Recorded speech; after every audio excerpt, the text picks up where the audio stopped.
Money ఒక్కటే ఉంటే హ్యాపీగా ఉంటామా, లేదా సక్సెస్ ఒక్కటే ఉంటే హ్యాపీగా ఉంటామా? అసలు నిజమైన హ్యాపీనెస్ అంటే ఏంటి?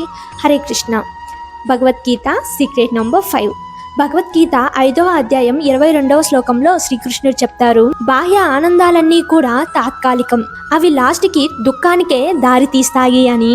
అసలు దాని అర్థం ఏమిటి అంటే, మీ యొక్క నిజమైన ఆనందం అనేది బాహ్య ఆనందాల్లో లేదు, మీ లోపల ఉంది, మీలోనే ఉంది ఆ నిజమైన ఆనందం అని అర్థం. అయితే ఆ నిజమైన ఆనందాన్ని ఎలా చూడాలి? న్యూ ఫోన్ కొన్నారు, హ్యాపీగా అనిపించింది. న్యూ కార్ కొన్నారు, హ్యాపీగా అనిపించింది.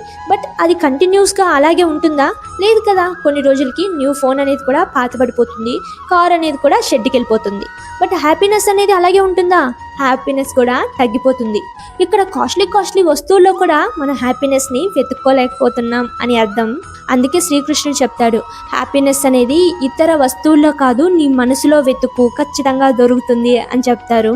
సంతృప్తి, భక్తి ఈ రెండు ఎప్పుడైతే మనలో ఉంటాయో అప్పుడే నువ్వు నిజమైన ఆనందాన్ని ఫీల్ అవ్వగలవు అని చెప్తారు. మీకు అర్థమైందనే అనుకుంటున్నాను. నెక్స్ట్ సీక్రెట్ కావాలంటే ఇప్పుడే ఫాలో చేసి కమెంట్ చేసేయండి. హరే కృష్ణ.